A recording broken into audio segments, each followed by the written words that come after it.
માટે આમ આદમી પાર્ટીના પ્રદેશ નેતા ગોપાલભાઈ ઇટાલિયા અને વડોદરા શહેર પ્રમુખ અશોકભાઈ ઓઝા અને કાર્યકર્તાઓ ઉપસ્થિત રહ્યા હતા। વિઘ્નહર્તા ગણપતિની આરતી માટે આમ આદમી પાર્ટીના પ્રદેશ નેતા ગોપાલભાઈ ઇટાલિયા અને વડોદરા શહેર પ્રમુખ અશોકભાઈ ઓઝા અને કાર્યકર્તાઓ ઉપસ્થિત રહ્યા હતા। રામનાથ મહાદેવ ગામ મેદાન ગાજરાવાડી વિસ્તારમાં આમ આદમી પાર્ટી દ્વારા ગણપતિની પ્રતિમા દ્વારા લઈ જવામાં આવશે। પૂરની પરિસ્થિતિમાં દર્શાવવામાં આવી છે। જ્યારે વડોદરામાં નાવડીની અછત પડી હતી તે હેતુથી તે નાવડીમાં ગણપતિ વિરાજમાન કરી અને અલગ અલગ વિસ્તારોમાં લઈ જવામાં આવશે। આજે વડોદરામાં હાજર રહી ભગવાન શ્રી ગણપતિ બાપાની આરતીનો લાભ લીધો। આમ આદમી પાર્ટી દ્વારા વિઘ્નહર્તા ગણેશજીની સ્થાપના કરવામાં આવી છે।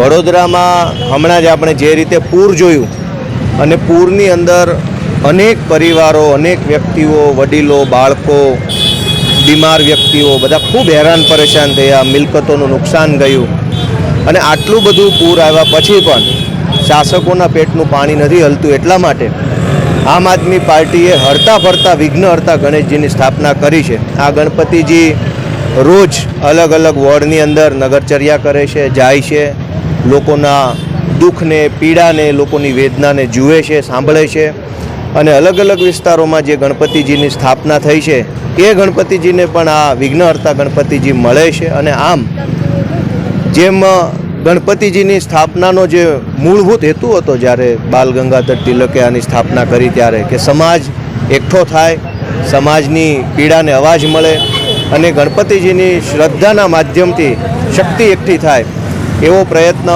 આમ આદમી પાર્ટી વડોદરા શહેર દ્વારા અમારા માનનીય પ્રમુખ શ્રી અશોકભાઈ ઓઝાના નેતૃત્વમાં કર્યો છે। હરતા ફરતા ગણપતિજી નાવમાં બેઠા છે, બોટમાં, અને જેવી રીતે પૂરની અંદર હોડી મળી નહીં, નાવડી મળી નહીં અને લોકો ખૂબ હેરાન થયા દિવસો સુધી, તો ગણપતિજી પણ આ પૂરની તારાજી શું થઈ છે, શું બધું નુકસાન થયું છે જોવા માટે પધાર્યા છે। અને અમે ભગવાનને પ્રાર્થના કરીએ છીએ કે સત્તામાં બેઠેલા લોકોને સદબુદ્ધિ આપે અને જનતાને શક્તિ આપે।